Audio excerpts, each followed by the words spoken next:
ఆ సంఘము సత్యమునకు స్తంభమును ఆధారమునై ఉన్నది. నిరాక్షేపముగా దైవభక్తిని గురించిన మర్మము గొప్పదై ఉన్నది. ఆయన సశరీరుడిగా ప్రత్యక్షుడయ్యను. ఆత్మ విషయమున నీతిపరుడని తీర్పు పొందెను. దేవదూతలకు కనపడెను. రక్షకుడని జనములలో ప్రకటింపబడెను. లోకమందు నమ్మబడెను. ఆరోహణుడై తేజోమయుడయ్యేను. తలలు ఉంచుదాం.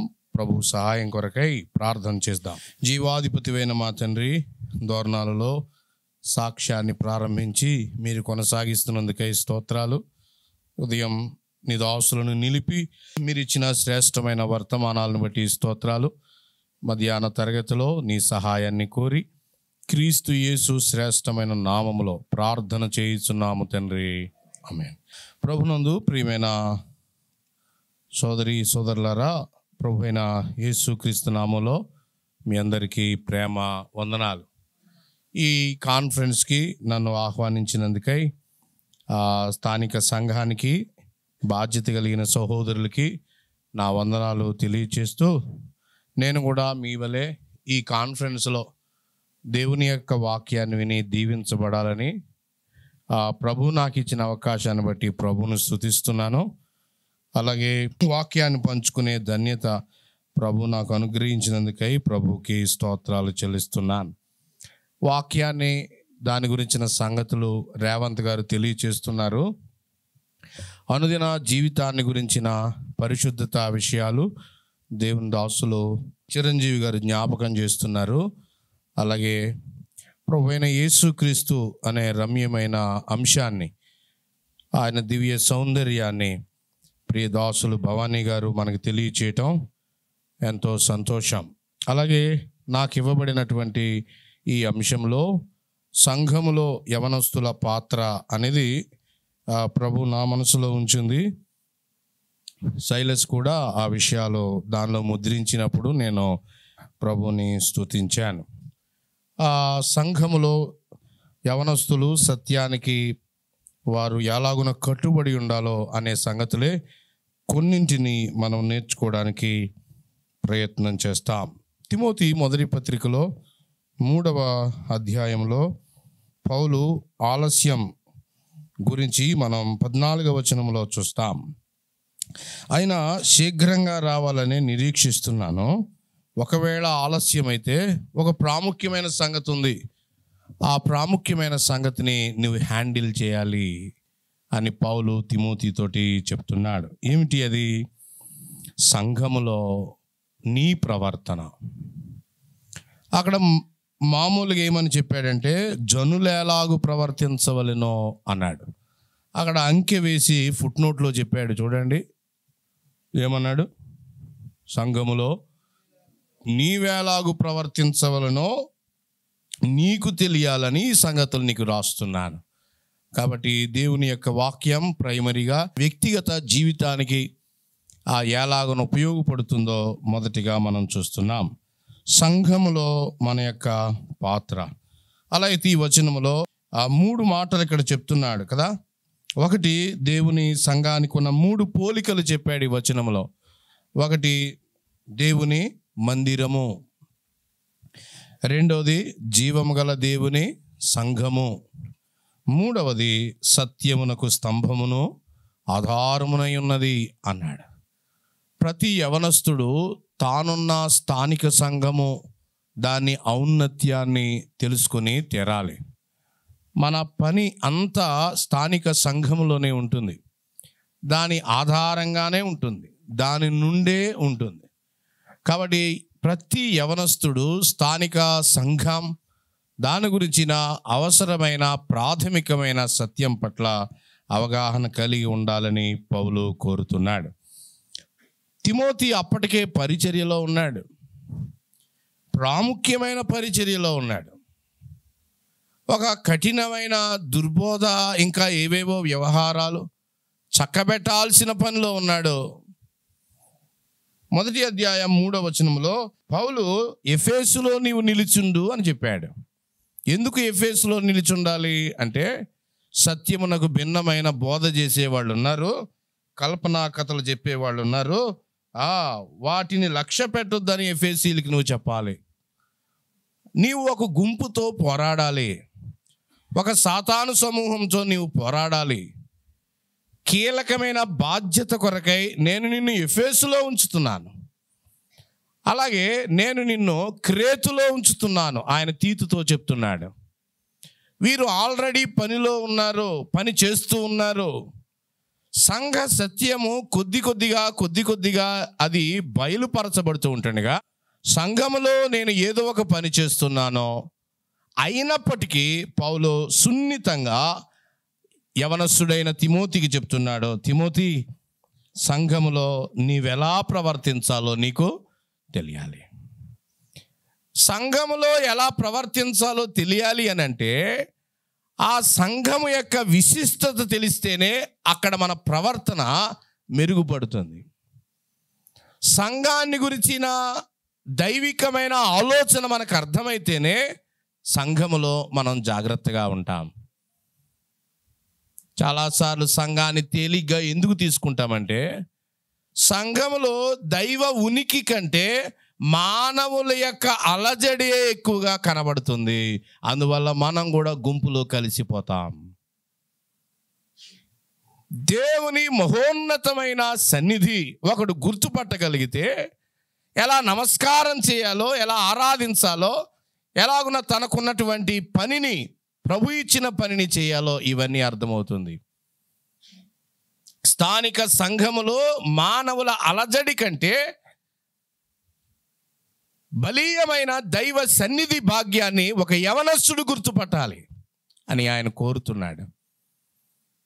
తిమోతి, నీకు ఎలాగా ప్రవర్తించాలో తెలియాలి. అందుకని ఆయన చెప్తున్నాడు సంఘాన్ని గురించి. అలా అయితే ఈ కీ నోట్ సెషన్లో ఈరోజు నా ముందున్న సెషన్స్ తర్వాత ఏం చేయబోతున్నామో కొన్ని మాటలు నేను చెప్పి ప్యానల్ డిస్కషన్కి మనం వెళ్ళటానికి ప్రయత్నం చేస్తాం. మొదటిగా సంఘము అంటే అర్థం కావాలి. తిమోతి సంఘములోనికి ఎలా చేర్చబడుతున్నాడో అది కూడా మనం చూస్తాం. మొదటిగా తిమోతి ఏమై ఉండాలో ఆయన చెప్తున్నాడు. కొన్ని మాటలు మొదట చూద్దాం, చూడండి. కొంత సువార్త మాటలు కూడా వినడానికి మనం ప్రయత్నం చేస్తాం. సంఘములో ఉండే తిమోతి యొక్క లక్షణాలు మొదట చూస్తాం. ఆ క్యారెక్టర్ స్టడీ అని అనుకోకండి, కానీ ప్రతి విశ్వాసి లేదా ప్రతి యవనస్తుడు ఈ అంశాల గుండా పాస్ అవుతేనే మనం సంఘములోనికి చేర్చబడి ఆనందించగలుగుతాం. తిమోతి, ఆ సంఘములో నీవు పాలిభాగం కావాలంటే మొదట ఏం కావాలి?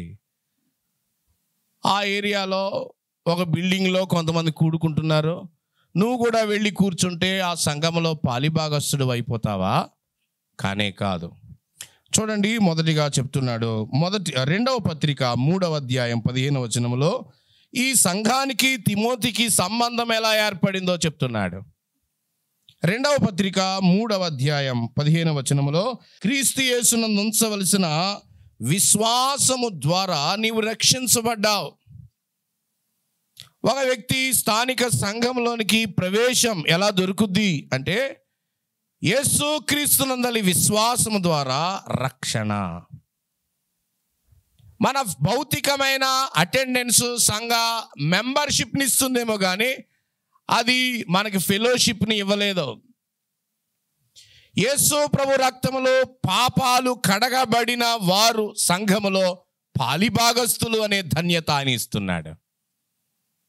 పశ్చాత్తాపపడిన వారు, తమ పాపాలు కడుక్కున్నవారు, యేసు క్రీస్తుతో సమాధాన పడిన వారు సంఘ సభ్యులు, సంఘములోనికి చేర్చబడుతున్నారు అన్నాడు. యేసు క్రీస్తు ప్రభుని నమ్ముకున్నామన్నా అనేవాళ్ళు ఉన్నారు. బైబిల్ చెప్తుంది విశ్వాసం ఉంచుట, ప్రభుని సొంత రక్షకునిగా అంగీకరించుట.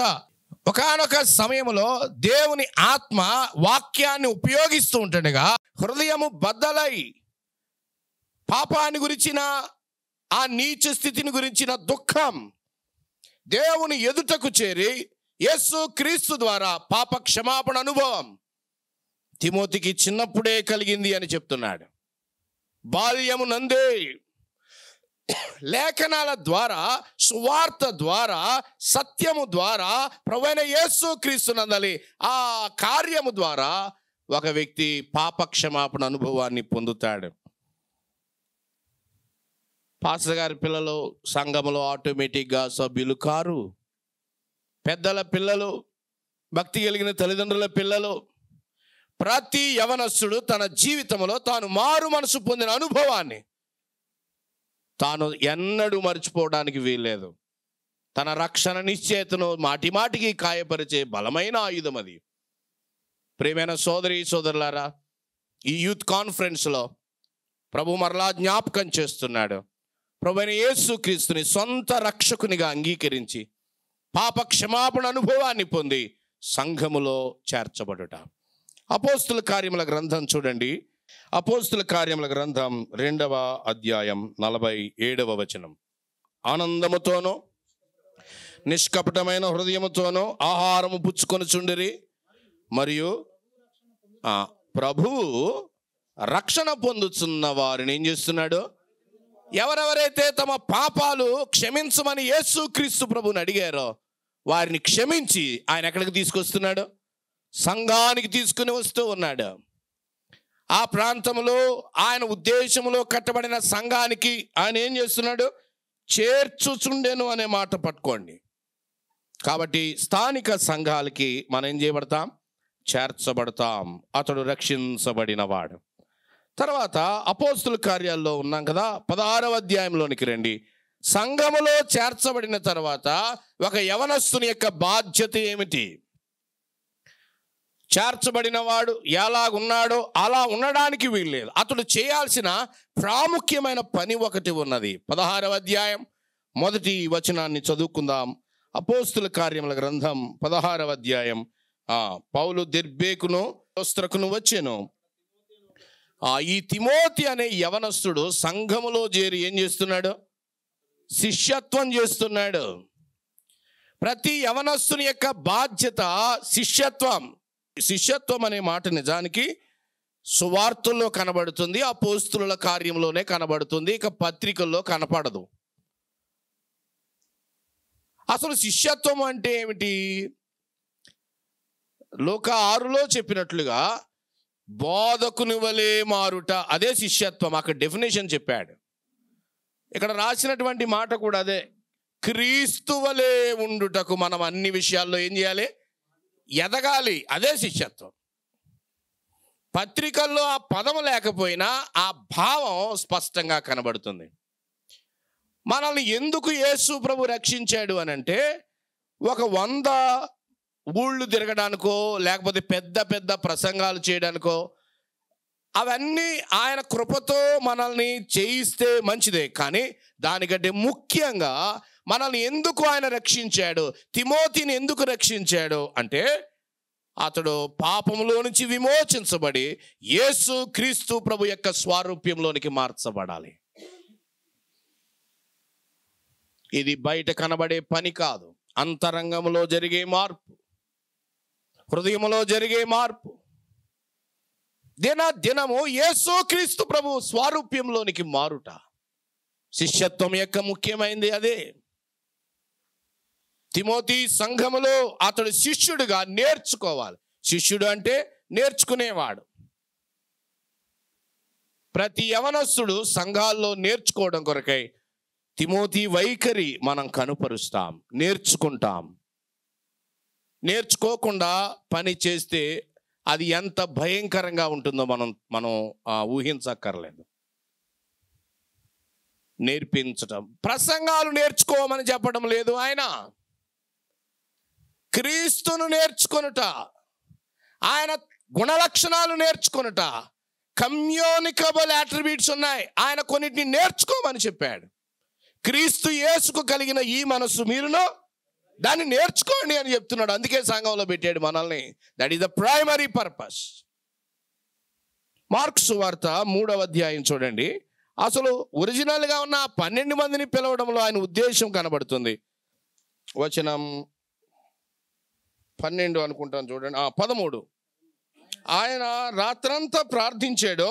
ఉదయాన్న కొండ ఎక్కి తనకిష్టమైన వారిని పిలవగా వారు ఆయన యొద్దకు వచ్చిరి.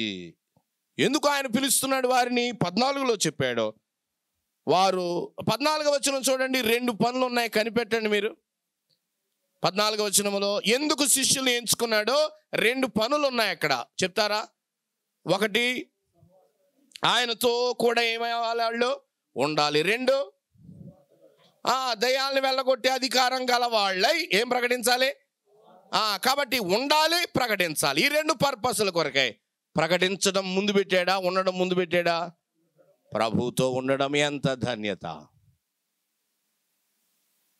ఆయన వలే మార్చబట్టం కొరకై, ఆయనను నేర్చుకోవడం కొరకై ఆయన మనల్ని ఈ శిష్యులుగా ఆయన సంఘములోనికి చేర్చాడు. ఆదిమ కాలంలో ఉన్న విశ్వాసులను అందరినీ శిష్యులే అనేవారు. క్రైస్తవులు అనే మాట అంతియోకియా సంఘం వచ్చాక ఉనికిలోకి వచ్చింది ఆ మాట. అంతవరకు సంఘాల్లో ఎవరున్నారు? నీవు నేనున్న స్థానిక సంఘంలో యవనస్తులంగా మనం ఎలా ఉండాలి? ఉన్నామా? లెర్నింగ్. ఏమైనా లెర్నింగ్ సంథింగ్? ఏమైనా నేర్చుకోగలుగుతున్నానా? ప్రభువుని నేర్చుకుంటున్నానా? నన్ను పోలి ఉండి పౌలు చెప్తున్నాడు కదా, ధైర్యంగా చెప్తున్నాడు, నేను క్రీస్తుని పోలి ఉన్నాను. సంఘాల్లో శిష్యులు ఉన్నారా? ప్రసంగికులు ఉండొచ్చు, ఈవెంట్ ఆర్గనైజర్స్ ఉండొచ్చు, మేనేజర్స్ ఉండొచ్చు.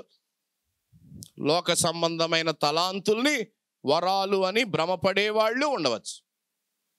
ప్రియమైన సోదరి సోదరులారా, ఆ సంఘానికి ఓ తిమోతి నీ ఎలా ప్రవర్తించాలో తెలియాలి అంటే నువ్వు రక్షించబడి ఉండాలి. అది మొదట చెప్పాడు, గుర్తు చేస్తున్నాడు. నువ్వు రక్షించబడ్డావయ్యా. మీ అమ్మ అలాగే అమ్మమ్మ వారు సువార్త చెప్పారు. బాల్య దినములు యందే నువ్వు రక్షించబడ్డావు. శక్తి కలిగిన లేఖనాలు ఆ పసి హృదయాన్ని తాకగా ఆ చిన్న వయసులోనే అతడు రక్షించబడ్డాడు. ఈ మీటింగ్లో రక్షించబడ్డాను అనే ఆ పూర్తి భరోసా మనకు ఉండాలి. అనుమానంతో ఉండొద్దు. ప్యానల్ డిస్కషన్ ఉంది, మీరు అడగండి. చాలా ప్రాముఖ్యమైంది. ఇన్ని మీటింగులు అటెండ్ అయ్యి నరకానికి వెళ్తాం, ఏం న్యాయం? కాబట్టి రక్షణ పొందామనే ధైర్యములో ఉన్న ఆనందంతో బ్రతకాలి మనం. నేను ప్రభు బిడ్డని. యవనస్తులకి తరచుగా రక్షణ నిశ్చయిత మీద ఎంతో సందిగ్ధత ఖచ్చితంగా ఉంటుంది. నేను కూడా అనుభవించాను అది. దేవుని దాసులు పలు రకాలుగా మనకు సహాయం చేయబోతున్నారు. రక్షణ నిశ్చయిత ఆనందంలో జీవించాలి. రెండవది, రక్షించబడిన తర్వాత సంఘములో మనం ఏమై ఉన్నాం? శిష్యులమై ఉన్నాం. తీవ్రత ఎలా ఉంటుందంటే యవనస్తులకి రక్షణ పొందిన అన్న అది చేయాలి ఇది చేయాలి, ప్రభు కొరకే అది ఇది ఇది అది అంటా ఉంటాం కదా. పనులు కాదు, క్రీస్తును నేర్చుకొనుట. అది రెండవది చెప్తున్నాడు. ఇక మూడవది చూడండి, సంఘములో అతడు నేర్చుకోవాల్సింది లేదా చేయాల్సింది. 2వ పత్రిక 3వ అధ్యాయం 10వ వచనం చూడండి. అతడు సంఘములో ఎందుకు చేర్చబడ్డాడు? 3:10 చెప్తున్నాడు. ఏమన్నాడు? అయితే నీవు నా బోధను, నా ప్రవర్తనను, నా ఉద్దేశమును, నా విశ్వాసమును, నా దీర్ఘశాంతమును, నా ప్రేమను, ఓర్పును అని ఇక్కడ చెప్తున్నాడు. ఇదే పత్రికలో దాదాపు ఇవే మాటలు మరొకసారి కూడా కనబడతాయి మనకి. కాబట్టి ఇక మరొకటి చెప్తున్నాడు. ఒకటి రక్షించబడాలి, రెండవది శిష్యత్వాన్ని గురించి చెప్పాడు. 4:6 కూడా చూడండి. మొదటి పత్రిక 4:6 స్థానిక సంఘంలో ఏం దొరుకుతుంది? 4:6 ఈ సంగతులను సహోదరులకు వివరించిన యెడల నీవు అనుసరించుచు వచ్చిన విశ్వాస సుబోధ సంబంధమైన సంఘంలో ఏం దొరుకుద్ది?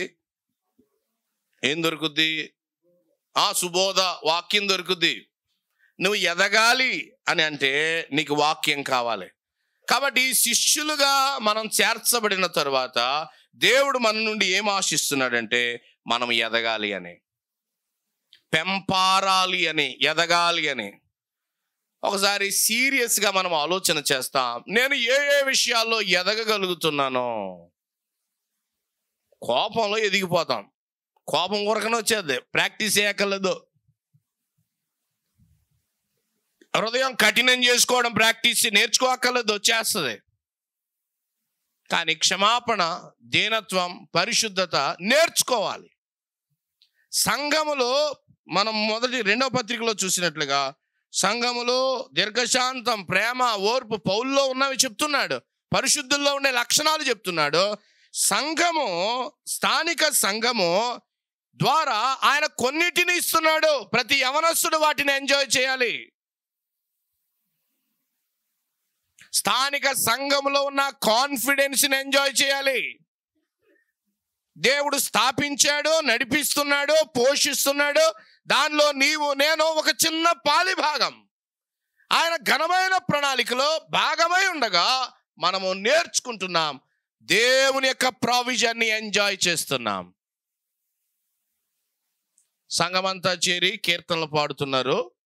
నేను కూడా నా గొంతు ఎత్తి సంఘముతో కలిసి పాడే ఆధిక్యత నాకు ఇచ్చాడు. I have to enjoy it. రొట్టె విరిచే కూటం, వారితో పాటు నేను, ఇతర సహోదరులతో పాటు నేనుగా I have to enjoy the confidence in the local assembly. స్థానిక సంఘములో అనేకమైన ప్రొవిజన్స్ పెట్టాడు. నేను వాటిని ఎంజాయ్ చేయాలి. దానిలో ఒకటి సహవాసం ఉంది. పరిశుద్ధుల సహవాసం చాలా ప్రాముఖ్యమైనది. ఆ సహవాసాన్ని అనుభవించడానికి నన్ను ప్రభు అక్కడికి చేర్చాడు.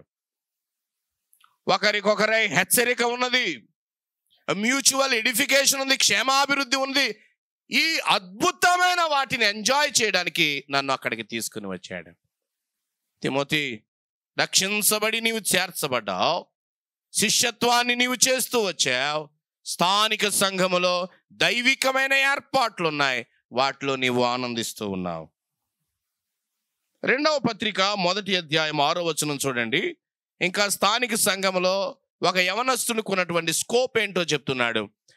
ఆ హేతువు చేత నీకేం కలిగింది? స్థానిక సంఘములో కృపావరం కలిగింది అన్నాడు. కాబట్టి కృపావరాలు స్థానిక సంఘానికి సంబంధించినవి. ఆ స్థానిక సంఘములో, స్థానిక సంఘము ద్వారా ఆ వరాలు వినియోగించబడతాయి. కాబట్టి ఒక యవనస్తునికి స్థానిక సంఘములో ఏం దొరుకుతుంది? కృపావరం ఉన్నది, పని ఉన్నది. దాని గురించి ప్రభు చిత్తమైతే ఒక సెషన్స్లో, వన్ ఆఫ్ ద సెషన్స్లో మనం వినడానికి ప్రయత్నం చేస్తాం. కృపావరాలు ఉన్నాయి, దేవుని దాసులు ఉన్నారు. కాబట్టి చాలా ప్రశ్నలకి మనం సమాధానాన్ని ఈ కాన్ఫరెన్స్లో రాబట్టవచ్చు. శ్రేష్టమైన లేదా కొంచెం అభివృద్ధి చెందిన ఆత్మీయమైన జీవితాన్ని తప్పక దినదినము మనం వృద్ధి చెందుతాం. ఇక 5వది చెప్తున్నాడు. 1 రక్షించబడాలి, 2 శిష్యత్వం, 3 స్థానిక సంఘములో ఉన్న దైవికమైన ఏర్పాట్లను అనుభవించుట, 4 ఆత్మవరాలు ఉన్నాయి. ప్రతి వ్యక్తికి ఏముంది? ఆత్మవరం. ఆఖరిది ఇందాక మనం చదువుకున్నట్లుగా 3:16లో మనం చూస్తున్నాం, దేవుని వాక్యం ఉంది, సుబోధ ఉన్నది. అది 3లో చెప్పాను కదా, మరలా విడిగా రాసుకోండి. దేవుని దాసులు ఎంఫసిస్ దాని మీదే ఇస్తున్నారు. ఒక యవనస్తుడు దేవుని వాక్యాన్ని ఎక్కడ నేర్చుకోవాలి? యూట్యూబ్లోనా?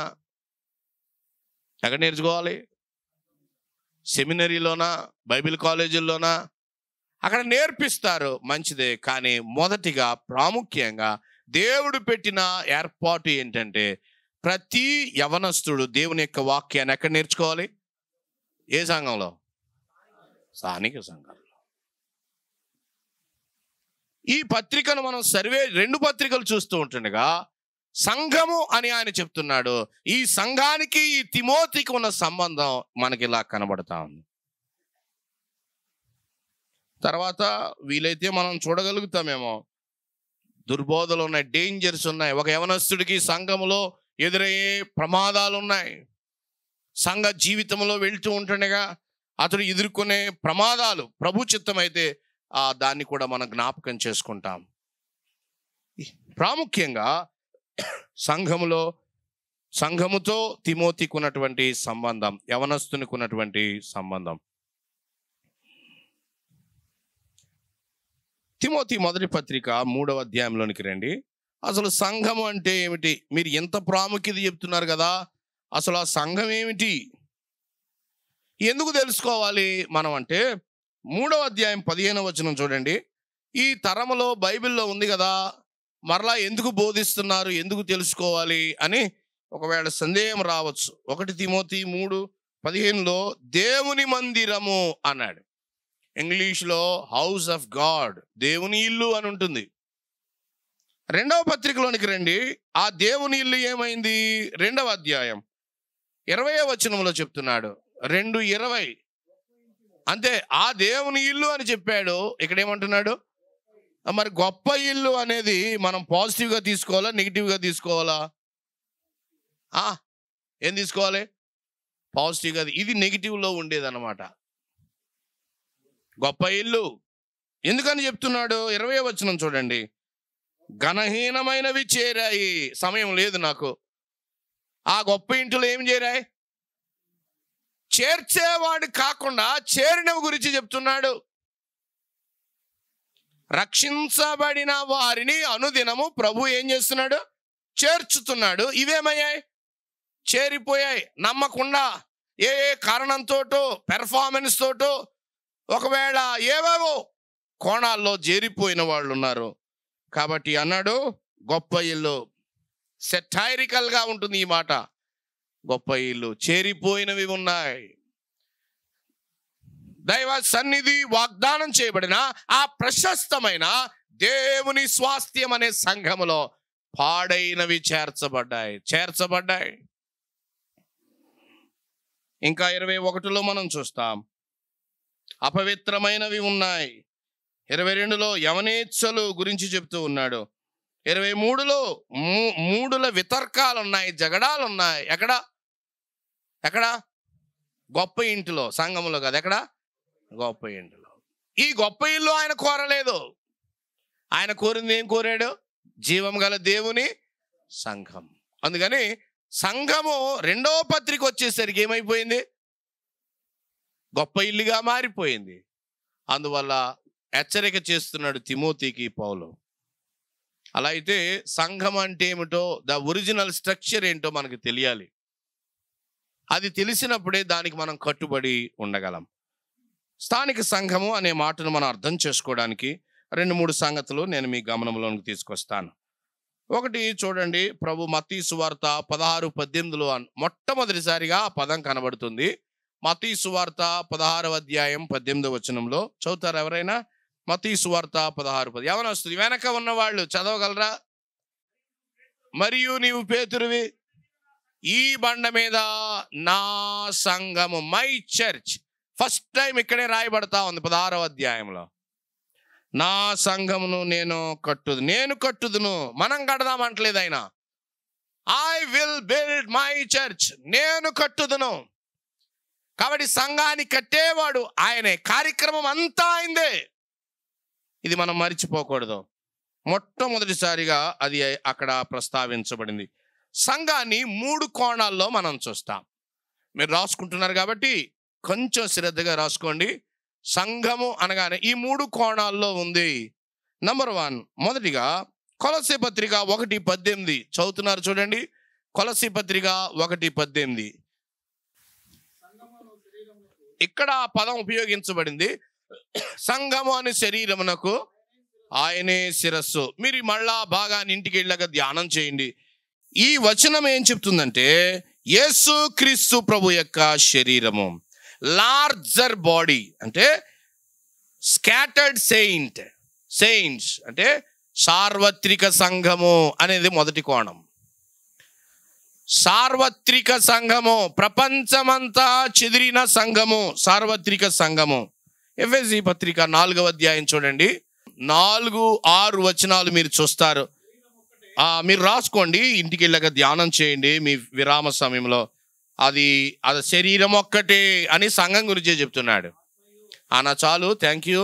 సార్వత్రిక సంఘము ఎవరు చెప్తారు? సార్వత్రిక సంఘం యొక్క డెఫినేషను యవన బిడ్డల్లో ఎవరైనా ఒకళ్ళు చెప్తారా? సార్వత్రిక సంఘము అంటే నిర్వచనం. అన్ని సంఘాలు కలిసి. డానియల్ చెప్తున్నాడా? Very good. ఇంకా యూనివర్సల్ చర్చ్ ఇంగ్లీష్లో చెప్తున్నారు. ఐ వాంట్ డెఫినేషన్ అనా. రక్షించబడిన వాళ్ళందరూ ఓకే, చాలా బాగా చెప్పారు. ఇంకా సైమన్, కడగబడిన వాళ్ళందరూ, చేర్చబడిన వాళ్ళందరూ సార్వత్రిక సంఘం. ఇంకా పరిశుద్ధులందరూ. Very good. ఇంకా మీరన్నీ కరెక్టే చెప్తున్నారు, కానీ అందరూ కూడా చెప్పట్లేదు. అందుకని ఇంకా ఉండొచ్చు. నేను ఒక డెఫినేషన్ చెప్తాను, మీతో పాటు నాది ఒక డెఫినేషన్ అనుకోండి అంతే. అదేమిటంటే, పెంతెకోస్తు దినము మొదలుకొని సంఘము ఎత్తబడేంత వరకు, ర్యాప్చర్ వరకు, యేసు క్రీస్తు ప్రభు రక్తంలో కడగబడిన వాళ్ళందరూ ఏ సంఘం? సార్వత్రిక సంఘం.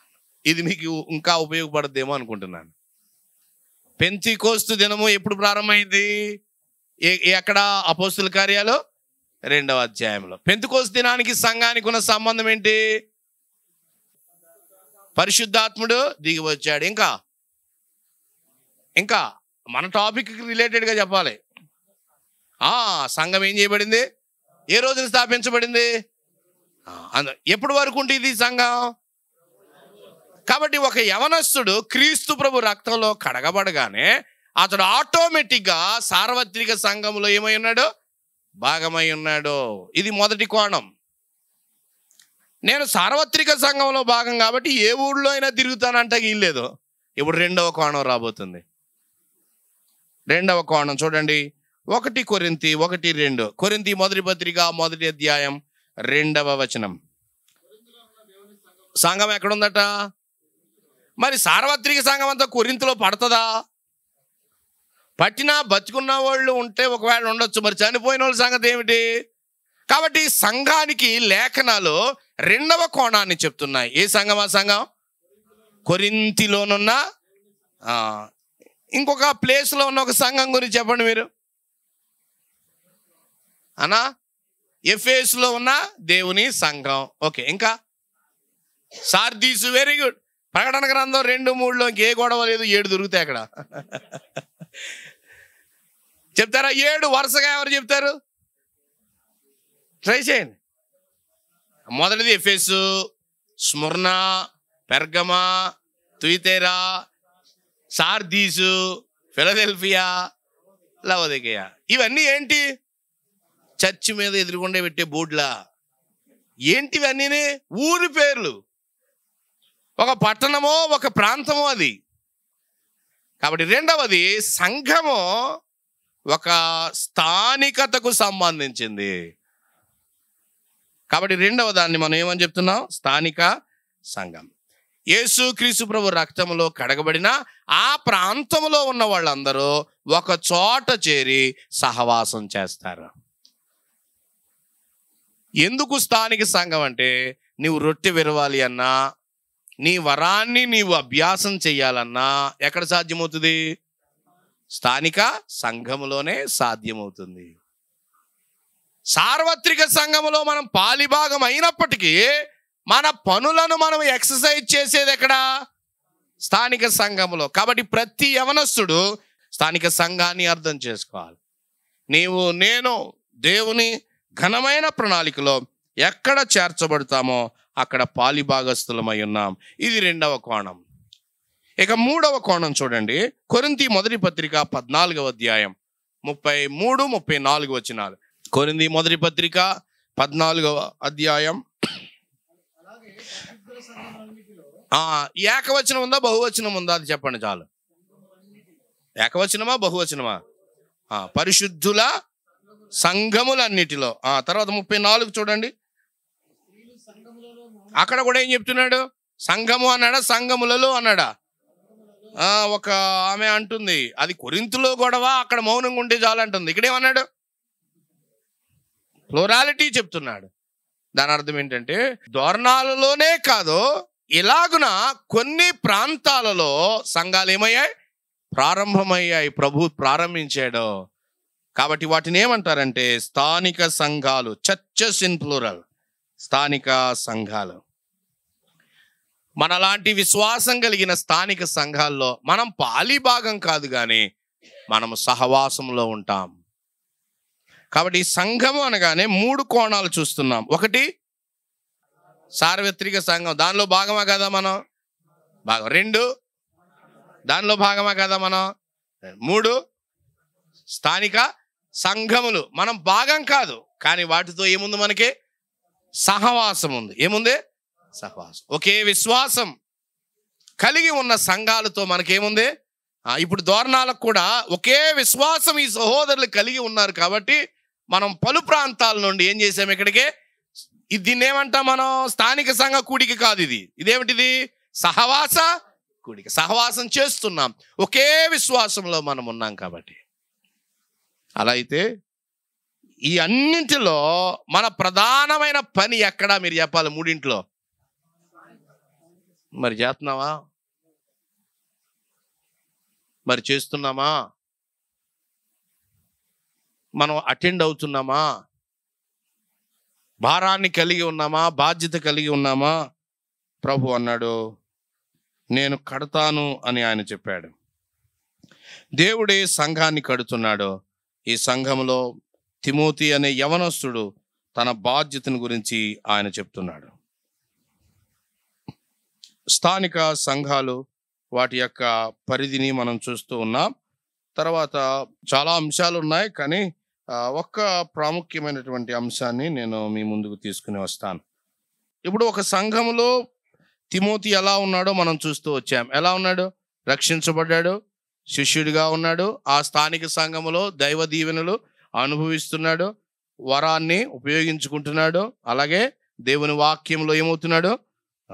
అదే సమయంలో మన స్థానిక సంఘములు అని చెప్తున్నారు కదా, వాటిలో కూడా తిమోతి పాత్ర ఉంది. దాన్ని మనం చూస్తాం.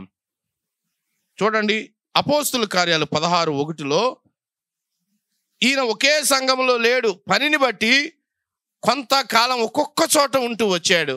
అంత మాత్రాన విచ్చలవిడిగా తిరిగేవాడు కాదు. పౌలు చేత దైవాధికారం చేత పనిని బట్టి అతడు పంపించబడ్డాడు. 16వ అధ్యాయం 2వ వచనంలో చెప్తున్నాడు, లుస్త్రలోను ఈకొనియలోను సహోదరులంటే అక్కడ ఏమున్నట్టు? స్థానిక సంఘం ఉంది. ఆ సంఘములో ఈయన పాత్ర ఏమిటి? ఈయనకున్నది ఏమిటి అంటే ఏం పొందాడట? మంచి పేరు. ఇతడు ఆరంభంలో ఆ ప్రాంతంలో ఉన్నాడు, ఈకొనియాలో ఉన్నాడు. ఉంటూ ఉండగా అక్కడ ఉన్న సహోదరులు ఇతనికి మంచి పేరు లేదా మంచి సాక్ష్యాన్ని కలిగి ఉన్నాడు. కాబట్టి సంఘంలో ఏం కలిగి ఉండాలి? ఏముండాలి? సాక్ష్యం కలిగి ఉండాలి. సాక్ష్యం లేకపోతే ఇంకేమీ లేనట్టే. సాక్ష్యం లేనట్టే. చాలా విచారకరమైన జీవితాలు మనం చూస్తాం. సాక్ష్యం చాలా ప్రాముఖ్యమైంది. ప్రభు మీరు సువార్త చెప్పండి బూదిగంతాల వరకు అనలేదు. ఏమన్నాడైనా? మీరు నాకు ఎంత ప్రాముఖ్యమైంది? సాక్షులై ఉండండి అన్న జ్ఞాపకం చేస్తున్నాడు. హోల్డింగ్ ద ట్రూత్, తెలుగులో చెప్పుచు అని వచ్చింది. సత్యాన్ని పట్టుకొనుచు, సత్యాన్ని ఒప్పుకొనుచు, సత్యాన్ని జీవిస్తూ, అదే సాక్ష్యం. మన వర్తమానం కంటే, ప్రసంగం కంటే, పెర్ఫార్మెన్స్ కంటే ఏముండాలి? సాక్ష్యం. నిందలు వేరు, అపనిందలు వేరు. సాక్ష్యాన్ని కలిగి ఉండాలి అని ఆయన చెప్తున్నాడు. తర్వాత ఇది లుస్త్రలో కథ. కొరింథీలో ఏమైంది? కొరింథీలో మనం చూస్తే తిమోతి కొరింథీ సంఘంలో కూడా కొంతకాలం ఉన్నాడు. కొరింథీలో ఇప్పుడు మనకు వచనాలకి సమయం లేదు, నేను మరలా మీరు అడిగితే ఇస్తాను. కొరింథీ సంఘంలో ఆయన చేసిన పని ఏమిటి అంటే సవరిస్తున్నాడు, ఉత్తరం ఇచ్చి పంపిస్తున్నాడు, సవరిస్తున్నాడు. లోపాలను సవరించేవాడు, లోపాలను గ్రహించేవాడు. పౌలే గ్రహించాడు. దేవుని ఆత్మచేత సవరణ ఉత్తరాన్ని రాస్తున్నాడు. తిమోతి ఛార్జ్ ఇవ్వబడ్డాడు, సాక్ష్యాన్ని కలిగి ఉన్నాడు, అలాగే సవరణ చేస్తున్నాడు. ఈయన తెసలోనికే సంఘములో కూడా పనిచేసాడు తిమోతి. తెసలోనికయ సంఘములో ఆయన ఏం చేస్తున్నాడు అంటే ఆయన విశ్వాసులను ఆదరిస్తున్నాడు. శ్రమల గుండా వెళ్తున్నారు. ప్రభు నమ్ముకున్నందుకై దెబ్బలు తినేవాళ్ళు, ప్రభు నమ్ముకున్నందుకై వెలివేయబడిన వారు, ప్రభు నమ్ముకున్నందుకై అవమానపరచబడిన వారు, వారికి ఆదరణ కలిగిస్తున్నాడు. తిమోతి వారికి ఆదరణ ఇచ్చేవాడు అని మనం చూస్తున్నాం. ఈ స్థానిక సంఘములో పనిచేస్తూ సాక్ష్యం ఉన్నవాడు, పలు సంఘాలకి పంపించబడగా ఆయన క్యారెక్టర్ని మనం చూస్తున్నాం. ఫిలిప్పీ పత్రికలో పౌలు చెప్తున్నాడు, నిజంగా నేను ఆయన్ని మీ దగ్గరికి పంపాలనుకుంటున్నాను. ఓ ఫిలిప్పీలారా, మీ గురించి ఎంతగా ఆలోచిస్తాడో నా దగ్గర ఉన్న తిమోతి. అసలు మీ గురించి అంతగా ఆలోచించే యవనస్తుల్లో అతని వంటి వాడు నా దగ్గర మరొకడు లేడు. ఫిలిప్పీ సంఘము పట్ల శ్రద్ధ కలిగిన వాడు. ఇతర సంఘాలలో ఆయన పరిచర్య విశేషమైంది. స్థానిక సంఘములో ఆయన సాక్ష్యాన్ని కలిగి ఉన్నాడు. ఇక ఎఫెసు పత్రిక లేదా ఎఫెసు సంఘాన్ని గురించి చెప్తున్నప్పుడు ఇదే తిమోతి పత్రికలో చెప్తున్నాడు, ఆ ఎఫెసు సంఘంలోనికి భిన్నమైన బోధలు వస్తున్నాయి అయ్యా, అవి రాకుండా ఉండడం కొరకై ఆజ్ఞాపించు. చాలా ధైర్యం కావాలి. భయపడకు తిమోతి, ధైర్యంగా ఉండవు. తిమోతి బ్యాక్ బెంచర్ అండి, భయపడిపోయి వెనకాల ఉండేవాడు, బలహీనుడు, కడుపు జబ్బు ఉన్నవాడు. ఎవరో దేవుని సేవకుడు ఇలా చెప్పారు, తిమోతి ఎంత బలహీనుడు అంటే ఆ రోజు వర్తమానం చెప్పాలి అని అన్నారనుకో, మొత్తం కడుపు అంతా అప్సెట్ అయిపోయేదట. అంత బలహీనుడు. దేవుడు ఆయన్ని వాడుకున్నాడు. ఎఫెసు సంఘములో తప్పు బోధలు కరెక్ట్ చేయడానికి ఆజ్ఞాపిస్తా ఉన్నాడు అపోస్తలుడైన పౌలు. స్థానిక సంఘములో మంచి సాక్ష్యం, మిగతా సంఘాల్లో అతని యొక్క పాత్రను మనం చూస్తూ ఉన్నాం. ఇక ఈ పత్రికలో సంఘాన్ని గురించి మనం చూస్తున్నప్పుడు ఈ పోలిక దగ్గరికి వద్దాం. ఆ ఒక్క మాట చెప్పి నేను ముగిస్తాను. 3వ అధ్యాయము 15వ వచనం చూడండి. సత్యమునకు స్తంభము ఆధారమునై ఉన్నది అన్నాడు. అది సత్యమునకు స్తంభము ఆధారమునై ఉన్నది అన్నాడు. ఒక ముక్క నేను అలా చెప్పి ముగిస్తాను. పౌలు ఈ పత్రిక రాస్తున్నాడు. బైబిల్లో ఏది చదివినా ఆ రాయబడిన ఆ కాలంలోనికి వెళ్ళి ఆలోచిస్తే తప్ప దాని అర్థం మనకి బోధపడదు. పూర్వకాలం రాజులు తమ విజయాలు రాయించుకోవడం కొరకై స్తూపాలు నించోబెట్టి దాని మీద వాళ్ళ విజయాలు, దాని కింద విలువైన వస్తువులతోటి పునాది వేసేవారు. అలాగే సంఘము ఏమిటి అంటే సత్యానికి ఏమైంది? స్తంభము, అలాగే ఆధారం. పూర్వకాలం స్తూపానికి 3 భాగాలు ఉంటాయి. ఒకటి పునాది, రెండవది ఎత్తుగా కనబడే ఒక స్తంభం, దానిపైన కిరీటం. సంఘము సత్యాన్ని డిస్ప్లే చేసేది. లోకమంతా అబద్ధంలో ఉంది. యేసు క్రీస్తు ప్రభు ఆయన పైకి ఎత్తబడ్డాడు. ఇప్పుడు ఆయన శరీరధారిగా భూమి మీద లేడు. ఆయన తరఫున సత్యాన్ని చూపించేది స్థానిక సంఘము లేదా సంఘము మాత్రమే. కాబట్టి ఈ సంఘము యొక్క పని ఏమిటి అంటే సత్యమును ప్రదర్శించుట. మీ సంఘములో మీ ప్రవర్తన, నా సంఘములో నా ప్రవర్తన ఏం ప్రదర్శించాలి? సత్యాన్ని. నా స్వార్థాన్ని కాదు, నా ప్రాముఖ్యతను కాదు, నా ప్రాధాన్యతను కాదు, నా అవసరతలు కానే కాదు. యవనస్తులంగా నేను, నీవు, మనమందరం మన స్థానిక సంఘాల్లో సత్యాన్ని ప్రదర్శించే వాళ్ళంగా ఉండాలి. సత్యము ద్వారానే ఆయన ఎవరో లోకానికి తెలుస్తుంది. దినదినము మనము సత్యములో ఎదుగుతాం. 3 పోలికలు చెప్పాడు సంఘాన్ని గురించి. ఒకటి, అది దేవుని మందిరం. దేవుని మందిరం అర్థం ఏంటంటే ఆ సంఘము దేవుని సొత్తు. రెండవది చెప్తున్నాడు, జీవము గల దేవుని ఆ సంఘములో ఏముంది? The nature. ఆ సంఘములో ఏముంది? జీవమున్నది అన్నాడు. చచ్చిన మనుషులు లేరు. యేసు ప్రభు రక్తంలో కడగబడి బ్రతికించబడినటువంటి వారు ఉన్నారు. జీవము కలిగినటువంటి దేవుని సంఘం. మూడోది చెప్తున్నాడు, దాని పని సత్యమునకు స్తంభము, అలాగే ఆధారమై ఉన్నది అన్నాడు. దాని డిజైన్ చెప్తున్నాడు. అలా అయితే ప్రియమైన యవనస్తులారా, మనము చాలా ప్రాముఖ్యమైన పని సంఘముతో కలిగి ఉన్నాం. కాబట్టి ఈ రానున్న తరగతుల్లో నేను ముఖ్యంగా ఒక యవనస్తుడు ఒక మంచి ఆరాధకుడిగా ఎలా ఉండగలుగుతాడు, ఒక యవనస్తుడు తన వరాన్ని ఎలా గుర్తించి ప్రభు కొరకై సాక్ష్యంగా నిలవబడగలుగుతాడు అనే ప్రాముఖ్యమైన విషయాలు చూడడానికి మనం ప్రయత్నం చేస్తాం ప్రభు చిత్తమైతే. ఈ మీటింగ్లో మరొకసారి ఈ సంఘముతో నీకు సంబంధం ఉన్నదా? ప్రభువైన యేసుక్రీస్తు రక్తములో మీరు కడగబడ్డారా? దేవుని సంఘం ఎలా దేవునిదైంది ఈ సంఘము అని అంటే స్వరక్తం ఇచ్చి సంపాదించాడు. కల్వరి శిలువలో సర్వ మానవాళి కొరకై ఆయన చనిపోయాడు, ప్రాణాన్ని పెట్టాడు, రక్తాన్ని చిందించాడు. మారుమూల గ్రామాల్లో, పల్లెల్లో, పట్టణాల్లో ఉన్న క్రీస్తునందలి విశ్వాసం ఉంచిన మనల్ని అందరినీ ఆయన కొనుక్కున్నాడు. ఆయన మనల్ని కొన్నాడు. కాబట్టి సంఘము ఎవరిది? దేవునిది. దేవుని సంఘం. ఇంకా కొనబడకుండా పాపములో ఉన్నవారు ఎవరైనా ఉంటే ప్రభుని అంగీకరించండి, సంఘములో పాలిభాగస్తులు కండి. ప్రభు ఈ మాటలు మన వినికిడిలో దీవించునుగాక. దయాళుడు అయిన మా తండ్రి, ఈ కాన్ఫరెన్స్ని మీరు దీవించి నీ దాసులను తీసుకుని వచ్చి మీరు అందిస్తున్న పాఠాలకై స్తోత్రాలు. చాలామంది యవనస్తులు మేమందరం కలిసి సహవాసం చేస్తుంటుండగా నీ కృపాస్తాలకి క్యాంప్ని నేను అప్పగించుకుంటున్నాం. ఏర్పాట్లలో నాయన, మరి పార్టిసిపెంట్స్లలో ఈ విషయాలన్నింటిలో నీ సహాయాన్ని కోరి రక్షకుడును ప్రభువును అయిన యేసుక్రీస్తు శ్రేష్టమైన నామములో ప్రార్థించి వేడుకుంటున్నాము తండ్రి.